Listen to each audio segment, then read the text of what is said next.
IT job కోసం చూస్తున్నారా? ఐటీలో కెరియర్ బిల్డ్ చేసుకోవాలనుకుంటున్నారా? అయితే సమాధానం కోడింగ్ ట్యూటర్. క్రాస్ చేయలేదు, ఇటువైపునే ఉండేది. ఏదో టెక్నికల్ ఇష్యూ జరిగింది, 17,000 feet అని చెప్తున్నారు వాళ్ళు చాలా క్లియర్గా. ఎందుకంటే ఫైటర్ ఎయిర్క్రాఫ్ట్ దానికన్నా పైన కూడా వెళ్తుంది చాలా మటుకు హైట్లో. కానీ ఏదో జరిగింది. వెరీ స్ట్రేంజ్లీ దాంట్లో నిన్న జరిగిన ప్రెస్ నోట్లో ఒక వర్డ్ యూజ్ చేశారు, ట్రైనింగ్ ఫ్లైట్ అంటున్నారు. So I was wondering war జరిగే టైంలో ట్రైనింగ్ ఫ్లైట్ ఏంటనేది. సో అది కూడా ఒక క్లారిఫికేషన్ రావాల్సి వస్తుంది అనమాట. ఎయిర్ మార్షల్ భారతి అప్పుడు ప్రెస్ కాన్ఫరెన్స్ టైంలో చాలా క్లియర్గా చెప్పారు, losses are a part of the war. జరుగుతుంది. బంగ్లాదేశ్ వార్లో మన వైపు, అప్పుడు బంగ్లాదేశ్ వైపు మనకి ఎక్కువ ఎయిర్క్రాఫ్ట్ మనం కోల్పోలేదు, కానీ పాకిస్తాన్ వైపు మనం ఆల్మోస్ట్ 70 ఎయిర్క్రాఫ్ట్లు పోయినాయి మనది.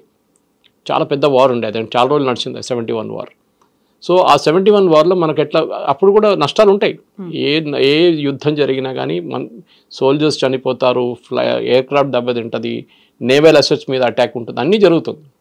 కానీ మినిమైజ్ చేయడానికి ట్రై చేస్తారు ఏ ఆర్మీ అని. కానీ ఇప్పుడు యుక్రెయిన్ రష్యా వార్ చూడండి, 1,00,000 మంది ఇక్కడ చనిపోయారు, 1,00,000 మంది అక్కడ చనిపోయారు. We're not talking civilians, army. ఆలోచించండి, ఆర్మీ అంటే ఆర్మ్ ఫోర్సెస్ అని చెప్పొచ్చు వాళ్ళది. మెయిన్లీ వాళ్ళ ఆర్మీయే, ఎందుకంటే నేవల్ అసెట్స్ ఎక్కువ ఏరియాలు లేవు అన్నమాట. ఈ ప్రాబ్లం మన దగ్గర ఎక్కడ జరిగిందంటే, రాహుల్ గాంధీ కానీ మిగతా వాళ్ళు అడిగేదే స్టేట్మెంట్ చైనా అడుగుతున్నారు. సో రఫేల్ ఏమంటున్నారంటే, డసా ఏమంటున్నారు, కావాలని చెప్పి చైనా వాళ్ళ ఏజెంట్ని కూడా ఎంప్లాయ్ చేసుకున్నారు దీంట్లో. రఫేల్ అని అడుగుతున్నారు. ఎందుకంటే రఫేల్ ఈ ఎయిర్క్రాఫ్ట్ని చాలా నేషన్స్కి అమ్మారు ఆల్రెడీ. ఈజిప్ట్, ఖతార్ వీళ్ళందరూ కొనుక్కున్నారు. కొత్త నేషన్స్కి అమ్ముతున్నారు. సో ఎక్కడైనా డౌట్ వచ్చింది అనుకోండి, ఇప్పుడు చైనీస్ ఎయిర్ డిఫెన్స్ సిస్టమ్ ఇచ్చారు, అజర్బైజాన్కి ఇచ్చారు, పాకిస్తాన్కి ఇచ్చారు, పని చేయలేదు. దాన్ని చూసాం కదా, మనం ఈజీగా కొట్టేసాం మొత్తం వాళ్ళ ఎయిర్ డిఫెన్స్ సిస్టమ్. ఇప్పుడు నెక్స్ట్ ఒక కంట్రీకి వెళ్ళాలంటే వాళ్ళు తీసుకోరు. అదే టైంలో మన బ్రహ్మోస్ ఇంత ఎఫెక్టివ్గా మనం యూజ్ చేసినప్పుడు ఏమైందంటే, ఆల్రెడీ ఫిలిపీన్స్ మన దగ్గర నుంచి 2 బ్రహ్మోస్ కొనుక్కున్నారు, 2 బ్యాటరీస్లో చాలా మటుకు మిసైల్స్ ఉంటుంది ఎక్స్ట్రా. 2 బ్యాటరీస్ కొనుక్కు ఇప్పుడు ఇంకా 2 అంటున్నారు. ఇప్పుడు చాలా మటుకు కంట్రీస్ గ్రీస్ అడుగుతున్నారంట మన వైపు నుంచి కావాలని చెప్పేసి. సో మేము అమ్మొచ్చు అది. Even though it's Russian joint venture రష్యాతోని, కానీ మనకు 51% స్టేక్ ఉంది. So we have a higher say in that అనమాట. ఈ జరిగిన దాంట్లో కూడా చాలా క్లియర్గా ఏంటంటే, ఒక యుద్ధం జరిగినప్పుడు మెచ్యూరిటీ మెయింటైన్ చేసుకోవాలి పొలిటికల్ పార్టీస్. మన వైపు నుంచి చూస్తున్న బీజేపీ వైపు నుంచి దానికోసం బీజేపీ కానీ మిగతా పార్టీస్ కూడా, ఈవెన్ శరద్ పవార్ లాంటి పార్టీ కానివ్వండి, మిగతా ఈవెన్ మమతా బెనర్జీ కూడా వాళ్ళు ఎక్కువ లొల్లి చేయలేదు. రాహుల్ గాంధీ ఒక్కరే కన్సిస్టెంట్గా సరెండర్ అని చెప్తున్నారు. సరెండర్ అంటే మీ ఆర్మీ సరెండర్ అయ్యారనమాట.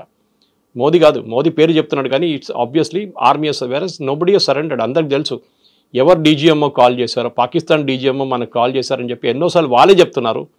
మా నూర్ఖాన్ ఎయిర్ బేస్ మొత్తం పోయిందని వాళ్ళే చెప్తున్నారు. 4 F-16 పోయింది అంటున్నారు, వాళ్ళకి అవాక్స్ పోయింది అంటున్నారు వాళ్ళు. ఇదంతా వాళ్ళు ఇచ్చిన స్టేట్మెంట్సే. బ్రహ్మోస్ కొట్టినప్పుడు మాకు 30 సెకండ్లే ఉండే రియాక్ట్ చేయడానికి అని చెప్పారు. చెప్పిన తర్వాత కూడా మన వైపు నుంచి రాహుల్ గాంధీ కన్సిస్టెంట్గా అటాక్ చేస్తున్నా అర్థం కావట్లేదు. ఇప్పుడు అర్థమైంది, ఎందుకంటే చైనీస్ వాళ్ళు ఉపయోగించిన one of the agents of China was Rahul Gandhi obviously. ఎందుకంటే చాలా క్లియర్గా తెలిసిపోయింది that he was asking the same information with Chinese were asking. Chinese వాళ్ళు అడుగుతున్న అదే ఇన్ఫర్మేషన్ రాహుల్ గాంధీ ఎక్కడ పడ్డది చెప్పండి మాకు, అప్పుడు తెలిసిపోతుంది కదా చెప్తే. కానీ చెప్పరు మన వాళ్ళు. ఏ జరిగినా కానీ ఆర్మీలో, ఎయిర్ ఫోర్స్లో అన్లెస్ పబ్లిక్ ఏరియాలో వచ్చి పడింది అనుకోండి, అప్పుడు they will give a statement. కానీ పబ్లిక్ ఏరియాలో ఎక్కడ ఏం పడలేదు. ఆ ఎయిర్క్రాఫ్ట్ పాసిబిలీ తిరిగి వస్తున్నప్పుడు రన్వేలో దిగిందో లేదో, ఏదో డ్యామేజ్ అయిందో ఏదో అయి ఉంటుంది. సో దానికోసం Rafale says 1 aircraft is out of service. వాళ్ళు యూజ్ చేసిన వర్డ్ అది, out of service. So if it is right of simple. Otherwise వాళ్ళు రీప్లేస్ చేస్తారంటే దాన్ని రీప్లేస్ చేస్తారు రేపు. ఇది మన కారు కొనేటప్పుడు ఉంటుంది, ఒక సంవత్సరం లోపల పని చేయకపోతే మొత్తం చాలా పెద్ద ప్రాబ్లం ఉంటే దాన్ని మెయింటెనెన్స్ చేయకపోతే దాన్ని రిటర్న్ చేసిస్తారు. ఇప్పుడు మనం చూసాం ట్రివాండ్రంలో వచ్చిన ఎయిర్క్రాఫ్ట్ కూడా అదే. ఫస్ట్ వాళ్ళు ఏమన్నారు, లో ఫ్యూయల్ అన్నారు.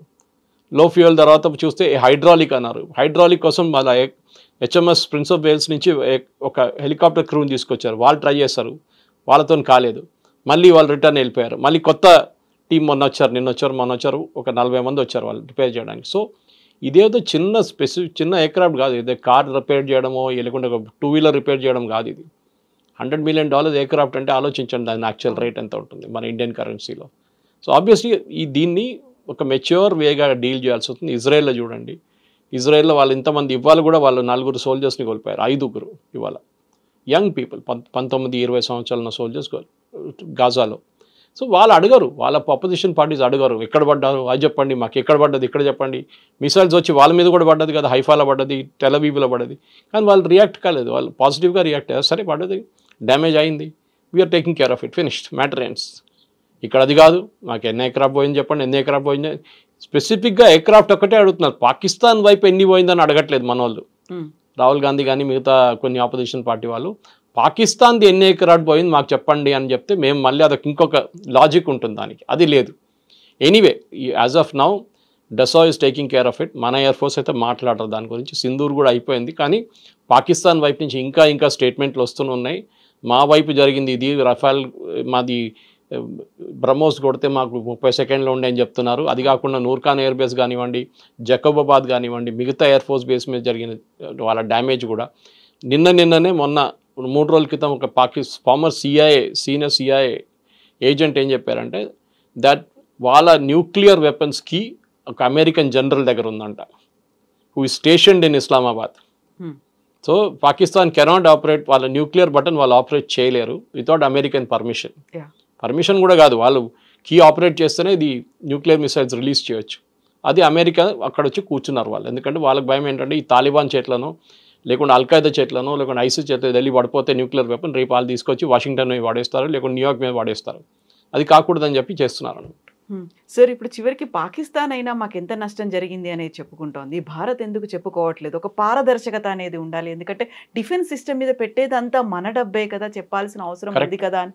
మీరు చెప్పింది రిప్లై కరెక్టే, కానీ కొన్ని దానికి సీక్రసీ మెయింటైన్ చేయాల్సి వస్తుంది. ఫర్ ఎగ్జాంపుల్ ఒక బ్యాటిల్లో, ఇవాళ జరిగిన ఒక బ్యాటిల్లో మనం ఒక ఫర్ ఎగ్జాంపుల్ ఎయిర్క్రాఫ్ట్ పక్కన పెడదాం, మనం ఒక టెర్రర్ ఆపరేషన్ జరిగింది, 4గురిని చంపేశాం, వాళ్ళ సిగ్నల్ మాకు దొరికింది, వాళ్ళు శాటిలైట్ సిగ్నల్ యూజ్ చేశారు, మేము శాటిలైట్ ఫోన్ పట్టుకున్నామంటే నెక్స్ట్ టైం వాళ్ళు శాటిలైట్ ఫోన్ వాడరు.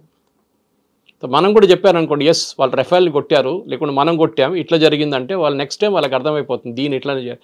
సో మిలిటరీ సీక్రెట్స్ అని ఉంటుంది. పాకిస్తాన్ ఏం చెప్తున్నారు, వాళ్ళ డ్యామేజ్ జరిగింది ఏదని చెప్తున్నారు, కానీ మన వైపు ఎక్కడ డ్యామేజ్ జరగలేదు. మనకు చూసాం మనం చాలా క్లియర్గా, మన వైపు వచ్చిన ఒక్క మిసైల్ కూడా 2-3 మిసైల్ సివిలియన్ ఏరియా మీద పడ్డది, ఒకటి సర్గోదా ఎయిర్ బేస్ మీద పక్కన వెళ్ళి పడ్డది, ఎయిర్ బేస్ మీద పడలేదు అది. సో పాకిస్తాన్ మన యాకాక్ గన్స్ అంటారు, అంటే యాంటీ ఎయిర్క్రాఫ్ట్ గన్స్ నుంచి S-400 దాకా చాలా బాగా పనిచేస్తుంది. మల్టీలేయర్ డిఫెన్స్ సిస్టమ్, దాంట్లో మనం చూసాం చాలా మటుకు ఎట్లా పనిచేస్తుంది అది, దాని క్లారిటీ కూడా చాలా మంది మనం టీవీలో చూసాం రాత్రిపూట. 5-6 మిసైల్స్ వెళ్ళి ఉంటుంది అక్కడిక్కడ, that is okay, it's still Akashteer పనిచేస్తుంది బాగానే. కానీ డ్యామేజ్ జరిగింది అన్ని పబ్లిక్ డొమైన్లో చెప్పక్కర్లేదు.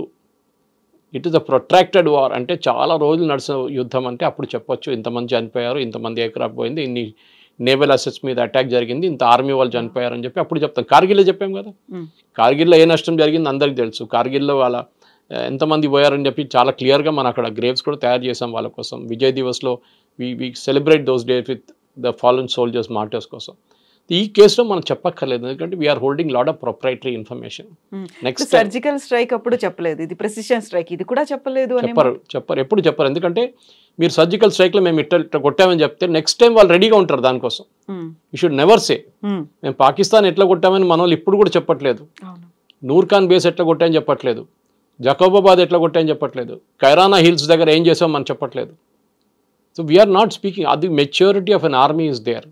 ఇజ్రాయెల్ వాళ్ళు ఇంత పెద్ద క్యాంపెయిన్ చేశారు ఇరాన్ మీద, వాళ్ళు మొత్తం ఇన్ఫర్మేషన్ ఇచ్చారు బయట, ఎక్కడ ఇవ్వలేదు.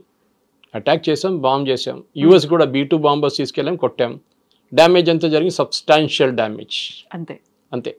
పిక్చర్స్ ఎవరైనా దొరకచ్చు, today you can go to any international thing, వాళ్ళు శాటిలైట్ పిక్చర్స్ మీకు ఇస్తారు. పాకిస్తాన్కి 10 నిమిషాలు పడుతుంది ఆ శాటిలైట్ పిక్చర్ కొనడానికి, దాని నుంచి వాళ్ళకి క్లియర్గా తెలిసిపోతుంది ఏమైనా మన ఎయిర్క్రాఫ్ట్ కింద పడితే దాని విజువల్స్ ఉంటుంది, దాంట్లో ఏ విజువల్స్ లేదు, ఎక్కడ లేదు. సో మనం సీక్రసీ మెయింటైన్ చేయాలి, చాలా ఇంపార్టెంట్, అన్ని పబ్లిక్ డొమైన్లో చెప్పక్కర్లేదు. ఓకే, మనుషులు చనిపోతే క్లియర్గా తెలిసిపోతుంది, ఎందుకంటే మనం వీ హోల్డ్ ఒఫిషియల్ ఫ్యూనరల్స్. నిన్ననే పాకిస్తాన్ ఒక కార్గిల్లో చనిపోయిన ఒక సోల్జర్ని మేము బాడీ తీసుకోమని చెప్పిన వాళ్ళకి నిన్న వాళ్ళు విక్టరీ పరేడ్లో వాళ్ళు ఒక మెడల్ ఇచ్చారంట ఆయనకి, చనిపోయిన ఆయనకి. First the refuse to accept his body from India, మన వైపు నుంచి మనమే దాన్ని బరీ చేసాం అన్నమాట బాడీని. అట్లాంటి మనుషులు వాళ్ళు, మన అట్లా కాదు, మన ఫాలన్ సోల్జర్స్ని మనం ఎప్పుడు రెస్పెక్ట్ ఇస్తాం, వాళ్ళ ఫ్యామిలీకి బాడీ అక్కడ పంపిస్తాం, అన్నీ జరుగుతుంది. ఈసారి కూడా చూసాం మనం అది జరిగిందంతా, పహల్గామ్లో జరిగింది కానివ్వండి, మిగతా అన్ని ప్లేసెస్లో కూడా we take care of our soldiers very well. అది ఉంది. అసెట్స్ ఎక్కడైనా పోయిందంటే చాలా క్లియర్గా ఎయిర్ మార్షల్ భారతి వర్డ్ కూడా యూజ్ చేశారు, all our pilots are safe. ఎప్పుడైనా ఎయిర్క్రాఫ్ట్ ఫ్లయింగ్ టైంలో ఏదైనా ప్రాబ్లం వచ్చినప్పుడు సార్ట్అవుట్ చేయకపోతే దాన్ని సార్ట్అవుట్ చేయలేము అని. ఎందుకంటే పైలట్ దగ్గర మైక్రో సెకండ్స్ ఉంటుంది, 5-10 సెకండ్లో డిసైడ్ చేయాల్సి వస్తుంది ఏం చేయాలని. ఇంజిన్ పని చేయట్లేదు, ఇంజిన్ ఫ్లేమ్ అవుట్ అయిపోయింది, లేకుంటే ఏవియానిక్స్ పోయింది, ఇంకా ఎయిర్క్రాఫ్ట్ని కంట్రోల్ చేయలేము. వాళ్ళు లాస్ట్ మినిట్ దాకా ల్యాండింగ్ ట్రై చేస్తారు మళ్ళీ తీసుకొచ్చి ల్యాండ్ చేయడానికి. కానీ అది కూడా కాకపోతే ఏం చేస్తారంటే the instruction to all the pilots is eject. వాళ్ళ దగ్గర ఒక బటన్ ఉంటుంది, ప్రెస్ చేస్తే పైకి ఎయిర్క్రాఫ్ట్ నుంచి బయటికి వెళ్ళిపోతారు, పారాషూట్ ఓపెన్ అయితే ల్యాండ్ అయిపోతారు, ఎయిర్క్రాఫ్ట్ పోతుంది, ఎక్కడో వెళ్ళి పడిపోతుంది. అది ఎందుకు చేస్తున్నారంటే ఒక ఎయిర్ ఫోర్స్ పైలట్ని ట్రైన్ చేయడానికి మీరు 2.5-3 కోట్లు ఖర్చు పెడతారు. Your life is more valuable than the aircraft. Aircraft రేపు కొనొచ్చు, ఇంకొక పైలట్ని ట్రైన్ చేసి తీసుకురావాలంటే చాలా కష్టపడాలి. మన దగ్గర ట్రైన్ చేస్తారు హకీంపేటలో ఫస్ట్, అక్కడ ఫిక్స్ వింగ్ ఉంది, దిండిగల్లో ఫిక్స్ వింగ్ ఉంది, హకీంపేటలో హెలికాప్టర్ డివిజన్ ఉంది మన దగ్గర. సో ట్రైనింగ్ కోసం చాలా ఖర్చు పెట్టిన డబ్బులు వాళ్ళు ఎక్స్పీరియన్స్ అయినప్పుడు they have to save that life అనమాట.